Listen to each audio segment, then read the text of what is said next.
हिंदुत्व वाहिनी के वरिष्ठ कार्यकर्ता और साथ ही साथ ये तमकुही नगर पंचायत के अध्यक्ष पद के प्रत्याशी जेपी गुप्ता जी, सबसे पहले भोजपुरिया माटी लाइव चैनल में स्वागत बा। बहुत बहुत धन्यवाद बा। देखिए एगो तो विशेष बात हम पहले कहे के चाहते नहीं कि जब भी रहुआ चैनल के माध्यम से कुछ कहे के मौका मिलेला तो कहीं ना कहीं लागेला कि हमनी के माटी से जुड़ल बने जा। जी जी जी। और जो नाम रहुआ जो अपने चैनल के रखले बानी भोजपुरिया माटी के लाल, तो वास्तविक रूप में आप माटी के लाल बनी और आपके चैनल के माध्यम से आप हमके जनता के बीच में पहुँचाओ के प्रयास करते नहीं, एक खातिर रहुआ के धन्यवाद देते नहीं। पहल के बाद कि हनुमान जयंती के दिन हमने के बाइट लेनी से कुछ ही दिन के बाद ही परिवर्तन आयल, तो कहीं ना कहीं हनुमान जी के देन बटे। बिल्कुल बा। हमरे जीवन के माने जब से हमारे जीवन के माने जिम्मेदारी बढ़ल चाहे व्यवस्था बढ़ल, तब से लेके अगर जीवन में हमारे कोनो चीज़ के बदलाव अगर भइल बा तो प्रिय हनुमान जी के आशीर्वादे रहल बा। अच्छा, तो इतना तमकुही नगर पंचायत में धन बल से लोग बीजेपी खातिर लोग बीजेपी से टिकट पावे खातिर दावेदार लोग रहल, लेकिन वो एकदम नॉर्मल इंसान जो कि हम सभी के बीच में एकदम देखे नहीं कि नॉर्मल इंसान से वो बढ़िया बताओ, बच्चा से भी बढ़िया बताओ नहीं, और रहुआ का टिकट मिलल, कितना सौभाग्यशाली बनी रहुआ। देखिए हम एगो इंसान है, सब लोग इंसान है, बड़ छोट के बात नहीं है।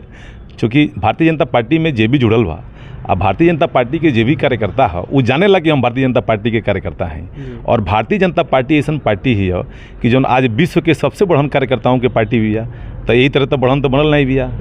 भारतीय जनता पार्टी के कुछ काम ऐसा बड़ी सन जेकर वजह से कि विश्व के सबसे बड़हन पार्टी ही है, वही पार्टी के हम कार्यकर्ता हैं। हमू अपना के कबो छोट नहीं बुझल बानी, छोट भले बानी, लेकिन पार्टी के अंदर कबो नहीं बुझल बानी कि हम छोट बानी। हमके ये उम्मीद रहे, ये विश्वास रहे हनुमान जी की कृपा से कि हमार मेहनत, हमार खून पसीना जौन भारतीय जनता पार्टी खातिर बहल बा,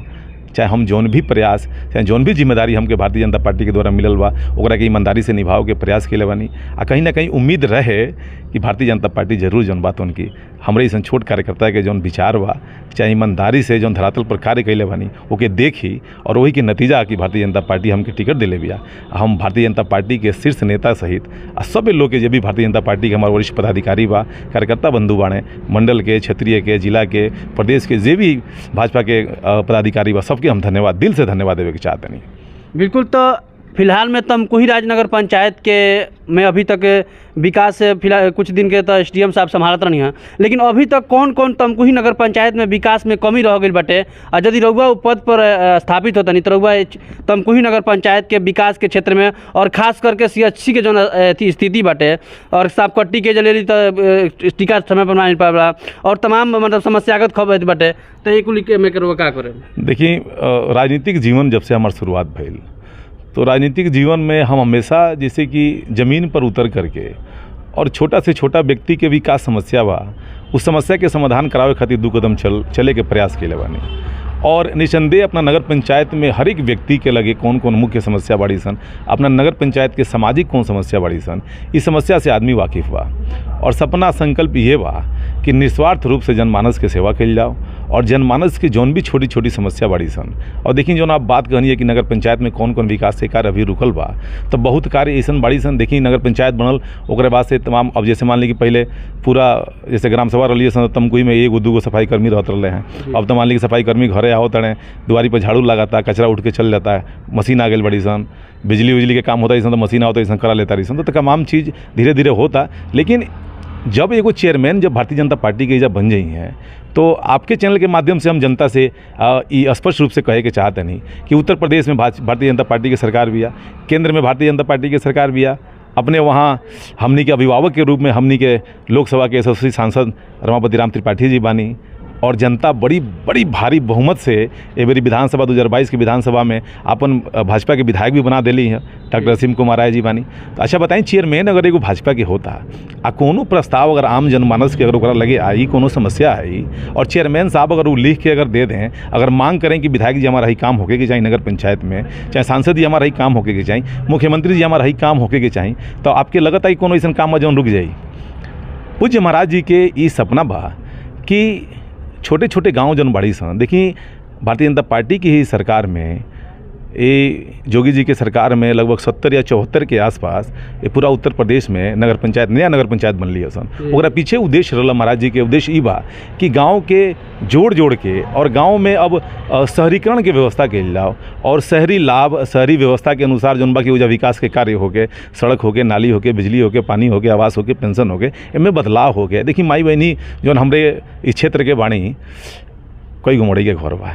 एहू बेरा भी कोई जानी के मड़ई के घर बा, कटने के घर बा, टीना के घर बा। हम ये वादा करे के चाहते नहीं जनता से कि हम आपके सेवा करे आयल बनी, आपके सेवा करब और एक बिल्कुल निस्वार्थ भाव से सेवा करब। आ जौन भी पैसा, जौन भी धन, जौन भी भारतीय जनता पार्टी की जन कल्याणकारी योजना बाड़ी सन ओके धरातल पर 100% पहुँचाव के कार्य करे। और हमरे व्यवस्था में भ्रष्टाचार बिल्कुल ना रही, चाहे वो सामुदायिक स्वास्थ्य केंद्र के होके, चाहे नगर पंचायत के होके, चाहे विकास से कोनो कार्य में होके। सिस्टम रुआ बुझाता नहीं, सबे लोग बुझाता, लेकिन फिर भी हमार प्रयास रही कि बिल्कुल 100% काम जौन बाकी जमीन पर होके ओकर लाभ जनता के सीधे सीधे लौके आ सीधे सीधे जनता तक पहुँचे। देखिए नेता तो सब लोग बने के चाहला, लेकिन राजनीति के वास्तविक मतलब कौन सी बात? राजनीति के वास्तविक मतलब है सेवा, लेकिन सेवा हो नहीं पाता। देखिए पूर्व में जे भी प्रधान हमरा के लोग रहल बा, केहू 10 साल, केहू 5 साल, केहू 15 साल, सब लोग रहल बा, लेकिन वास्तविक रूप में उनका अंदर ई भाव नहीं रहल बा कि जनता के सेवा केंगन होई, जनता के सेवा केंगन करे के बा। जैसे बेसिक चीज़ पर जौन बा खाली ध्यान रहल बा कि चक्रोट भरवा देनी, नाली भरवा, नाली एक आध गो बात हम बनवा दे, लेकिन नाली के निकासी कहाँ बा कोनो सिस्टम नहीं है। आज भी हमारा नगर पंचायत में समस्या बहुत बड़ी सन, जल निकासी की समस्या पे बारिश अगर भयंकर शुरू हो जाओ तो लगता पूरा तमकुई डूब जाए, ऐसे डूब जाए कि चारू ग्राम सभा में जौन भी काम भइल बड़ी सन, मान ली 100 मीटर नाली बन गई लेकिन नाली के निकासी की व्यवस्था नहीं है। तो योजना बड़ी सन कि एगो टाउन प्लानर बुला करके खूब बढ़िया ड्रोन के द्वारा एक मैपिंग करा करके, और सबसे पहले कि चारू ग्राम सभा के पानी की निकासी कौने तरफ जाए, कौने झड़ी से कनेक्ट कल जाओ, तो बढ़न बढ़न नाला बना दिया जाओ। नाला बनीला के बाद से कि अब जितना मोहल्ला बड़ी सन, वार्ड बड़ी सन, वो वार्ड के छोटा छोटा नाला बना करके बड़ा नाला में कनेक्ट कर दिया जाओ और के झड़ी तक निकाल दिया जाओ, ताकि कितनों पानी अपना तमकुई में बरसे वो पानी सब निकल जाओ। अच्छा मड़ई के घर बा, टीना के घर बा, कटन के घर बा, भरपूर आवास ई सरकार दिले बिया, सबके दिले बिया, कई करोड़ आवास दिले बिया। आवास में कोनो कमी नहीं हुई, एको घर हमरे कार्यकाल में जौन बाकी तो मड़ई के नहीं रही, टीन के नहीं रही, कटन के नहीं रही, सबके पक्का आवास दियल जाए। जब भी पात्र व्यक्ति बा ओके सबके पेंशन दियल जाए। जी अगला सवाल हमारी बात थोड़ा कड़वा बाटे कि रउआ हिंदू जो वाहिनी के कार्यकर्ता भी हैं और भारतीय जनता पार्टी कहला कि सबका साथ, सबका विकास, सबका विश्वास, तो ये बताइए खाली रउआ हिंदू के ही वोट पाएम कि मुसलमान के सबके साथ लेके चले? हाँ देखिए ये कड़वा तो नहीं है, ये आप जायज़ क्वेश्चन कैले बानी। ऐसे कैले बानी कि जैसे मान ली कि जब हिंदू वाहिनी में आदमी रहल बा तो एगो अल्पसंख्यक समुदाय के जो लोग बा उनके मन में एगो ख्याल होला कि भाई हिंदू युवा वाहिनी के लोग। लेकिन देखिए भारतीय जनता पार्टी के कार्यकर्ता चाहे हिंदू युवा वाहिनी के सदस्य रहले के नाते भी जब से हम रहल बानी कि वो व्यक्ति कह दे कि ऐसा कोनो काम कैले होके जे कि जातीय व्यवस्था जौन बा की गड़बड़ाइल होके, कोनो ऐसा काम आदमी नहीं करला। तो आखिर जनता रहोगे काहे मौका देवे? जनता खातिर कौन कौन नगर पंचायत तमकुराज के क्षेत्र के जनता खातिर कौन कौन रहोगे काम के लिए बने आपातकालीन स्थिति में? अब देखिए काम तो एक तो सबसे पहले कि हम तो इतना बढ़न नहीं बानी, इतना हमारे लगे व्यवस्था नहीं बा कि हम केहू के बिल्डिंग बनवा देव, चाहे केहू के व्यवस्था हम जौन बाकी तो सब संपन्न कर देव। लेकिन जितना इस शरीर से एगो आम जनमानस जौन बिया, जैसे सरकार आवास अगर ओकरा चाही तो वो सरकारी दी, जी बिल्कुल, पेंशन बात तो जेपी गुप्ता अपने जेब से दिए नहीं, वो तो सरकारें दी। लेकिन जनता कौन चीज़ चाहती है? जनता चाहती है कि एगो नेता होके जौन की एगो बेटा बन के हमरे लगे आओ, हमार लाठी बने, हमार आवाज़ बने, हमार जो समस्या बा ओकर समाधान करावे। तो प्रयास अपना पूरा राजनीतिक जीवन में ये भइल बा कि जनता जौन भी समस्या से परेशान रहल बिया ऊपर वो समस्या खातिर 2 कदम हम चले के काम के ले बानी और निस्वार्थ रूप से चले काम के लिए बनी। अगर एगो व्यक्ति पूरे नगर पंचायत परिक्षेत्र में हमारे 10 साल के राजनीतिक जीवन में क्यों कह देव कि जेपी गुप्ता अगर हमारे काम करावे खातिर 2 रुपया हमसे ले हुई हैं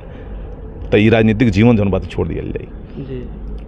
हमारे एगो टीम बिया, वो टीम के माध्यम से टीम के लड़का बने, व्यवसायी बने, सबके जोड़ के हमने की चले नहीं जा 2 रुपया ऊ दिलें, 2 रुपया ऊ दिलें, 2 रुपया ऊ दिलें, क्योंकि अनावश्यक जरूरत पड़ गई, क्यों बीमार हो गई, ओकर लगे गरीब परिवार में ओकरा इलाज के व्यवस्था नहीं है, तो हमने के अपन टीम जेपी गुप्ता जौन बिया ओकरा से टीम से पैसा इकट्ठा करके ओके ले जाके इलाज के व्यवस्था सुनिश्चित करावल जाला। क्योंकि मान ली कि ब्लड की जरूरत पड़ गई, ओकर ब्लड उपस्थित करा दिल गई। क्यों गरीब कन्या के बेटी के शादी बा जहाँ क्यों देखी पैसा वाला ढेर लोग बा, नेता सब लोग बने के चाहता। अब देखिए कई को सिचुएशन हमारे सामने जीवन में आयल बा, बहुत पैसा वाला चुनाव बा, लाखों रुपया लोग फूंके के तैयार बा चुनाव में, करोड़ों रुपया लोग फूंके के तैयार बा। लेकिन एगो गरीब कन्या की अगर शादी अगर गांव में मोहल्ला में पड़ता तो 10,000 रुपया दिया था तो ब्याज पर दिया था, ब्याज पर। सही बात है। लेकिन वैसन परिवार के हमनी के सहारा बनल बनी जा और निस्वार्थ रूप से अपने ही हुए टीम के माध्यम से कि 500 के 1000 के 2000 के राशन दे दिलक, कि आटा दे दिलस, कि चावल दे दिलस, ये तरह के वो परिवार के हमनी के सबल के लिए बनी जा, वो गरीब कन्या के विवाह में हमनी के मदद के लिए बनी जा। मानी कि जेन्युइन जौन जनता के जौन काम बाड़ी सन ओमे हमनी के साथ चलल बनी जा। तो लास्ट में तमकुही नगर पंचायत के जनता से आवेला 4 मई के चुनाव बटे, तो तमाम जनता से रुआ का अपील करे में का? अपने नगर पंचायत तमकुही राज के हम सम्मानित स्नेही जनमानस से ये अपील करे के चाहता नहीं कि हमरे ऐसा एगो छोट कार्यकर्ता के भारतीय जनता पार्टी टिकट दिले बिया, ये सब हमनी के ई सम्मान दिले बिया। जैसे कहल जाला कि कई लोग कहता कि भारतीय जनता पार्टी खाली बड़कवा लोग के पूछेले, फॉरवर्ड, लेकिन आज चरितार्थ कैलस भारतीय जनता पार्टी। तमाम लोग जो थे, तमाम लोग पार्टी के कार्यकर्ता रहा लोग, टिकट मांगत रहा लोग, लेकिन एगो निम्न स्तर के व्यक्ति के, जमीन के एगो छोट व्यक्ति के, छोट कार्यकर्ता के, जे के पिताजी आज भी चौकी पर बैठ के सत्तू बेचता है, कोनो हैसियत नहीं है, कोनो औकात नहीं है, कोनो व्यवस्था नहीं है, लेकिन ओकरे बावजूद भी हमरे ऐसा आदमी के एगो टिकट दिले बिया। तो ये हमनी के सम्मान बढ़ल बा, हमनी के व्यापारी वर्ग के सम्मान बढ़ल बा, हमनी के समाज के सम्मान बढ़ल बा। तो जनता से अपील करे के चाहते हैं कि एगो छोट कार्यकर्ता के मौका मिलल बा, कि मौका आप लोग अपन 4 तारीख के अपन बहुमूल्य वोट जौन बा तो उनकी भारतीय जनता पार्टी के चुनाव निशान जौन बा कमल के फूल पर वोट करी, और ये अपने नेता ना ही अपने बेटा, अपने भाई खातिर वोट करी। और निसंदेह वादा करे के चाहते नहीं कि कुर्सी पर बैठला के बाद से आप लोग खातिर कुर्सी पर भले हम बैठे, लेकिन ये जनता के कुर्सी रही, जनता के सम्मान रही, जनता खातिर प्यार रही, और जनता के ये एहसास हुई कि ये बड़ा कोनो नेता हमनी के चुनले बनी जा, सारा जीवन समर्पित कर देव, खून के एक एक कतरा अपना जनता खातिर समर्पित कर देव, ऐसे कि हर चीज़ हम अपना जीवन में झल्ले बानी, ओके दर्द बुझता नहीं, तकलीफ होकर समझता नहीं। आई बदलाव कबो ना हुई। जनता से अपील करे के चाहते नहीं कि अपन लड़का के, अपने ई बालक के आशीर्वाद दियल जाओ। लास्ट में सवाल बा कि और जौन CHC वाला हालत बाटे, जौन कि गांव क्षेत्र के जे लोग बाटे, कोनो इमरजेंसी पड़ता तुरंत पट्टी मलहम करा के सीधे जिला पे लोग लेके भागत बाटे, ओकरा चलते, और साथ ही साथ रोजगार और शिक्षा के क्षेत्र में का परिवर्तन कर रहे वाला। देखिए, जैसे CHC वाला बात जौन कहनी है, उसमें थोड़ा सा ये बाटे हमारे तरफ से प्रयास ही हुई कि जौन भी CHC पर जौन कमी बा, जैसे मान ली सर्जन के अगर कमी बा, जैसे मान ली कि क्रिटिकल कुछ कंडीशन ऐसा आ जाता रही, जैसे कि वास्तविक को आप सही कहता नहीं कि मलहम पट्टी होला और केस यहाँ वो डॉक्टर के अभाव के वजह से मरीज जौन बने तो जिला प्रीफर कर दिया जाए, तब प्रयास हुई भारतीय जनता पार्टी की सरकार भी हमारे विधायक के माध्यम से। विधायक जी साल भर पहले वादा कर से भेंट नहीं, विधायक जी पर काम करते नहीं है। विधायक जी से तो सर्वसुलभ बनी रहुआ, भेंट करी, हफ्ता में 5 दिन यहाँ 7 दिन यहाँ रहते नहीं, ऐसा विधानसभा में देखी कोनो काम होके, कोनो व्यवस्था होके, क्यों क्या कोनो दिक्कत समस्या होता, विधायक जी तुरंत पहुँच जाता नहीं। आप प्रयास तो करें, मिले के मुलाकात हुई। हम ही कहे के चाहते नहीं कि विधायक जी हमारे बाणी, हमारे सांसद जी बानी, हमारे भारतीय जनता पार्टी के वरिष्ठ लोग बा, जगह से हम निवेदन आग्रह करें कि हमारे नगर पंचायत में CHC बा, उस CHC के जौन बा की तो उनकी कायाकल्प होके और में जौन भी सुविधा जितना बढ़ सकेला ओके बढ़ाओ के प्रयास कल जाए। और शिक्षा के देखी, शिक्षा पर विशेष फोकस रही। ऐसा हमरे इस पूरे नगर पंचायत परिक्षेत्र में जौन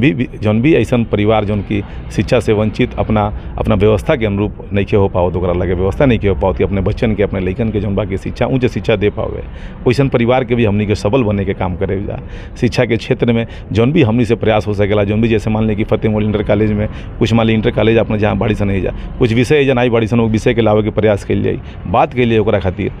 सरकार भी या सरकार से हमनी के निवेदन कल जाए, आग्रह कल जाए, ओकरा खातिर जाके अगर 2-4-10 दिन अगर धरनो देवे के पड़े, बैठे के पड़े, अगर महाराज जी से कहे के पड़े कि नहीं है काम हमरा के यहाँ चाहिए, तो महाराज जी हमके उम्मीद बा कि सारा काम करिए आ होई, आ जरूर होई, वादा करते नहीं आपके चैनल के माध्यम से। आज जौन वादा रहुआ कहते नहीं चुनाव से पहले, ई चुनाव जीतला के बाद यदि पद पर हुआ बैठ जाता नहीं, तो ई वादा पर हुआ बरकरार है कि फिर ये के हम ये तो कहते नहीं कि रहुआ वीडियोवा जौन बा कि तो रिकॉर्ड कऽ के रखले रही, ना कि खाली चला देवे ओकर बाद रहुआ भुला जाए। ई वीडियोवा के रहुआ रखले रहे, आ ओकरा बाद से अगर जनता अपन मत दे दिया, लड़का के अगर कुर्सी पर बैठाव दिया, तो ये वीडियो ले आके हमरा के दिखाए जरूर, अगर हम नहीं करें तो बिल्कुल हमारे साथ में तमकुही नगर पंचायत के अध्यक्ष पद के प्रत्याशी भारतीय जनता पार्टी से आदरणीय पी गुप्ता जी। तो सब के वीडियो कैसा लग रहा है, तमाम तमकुही नगर पंचायत वासी लोग से वीडियो शेयर करी जा।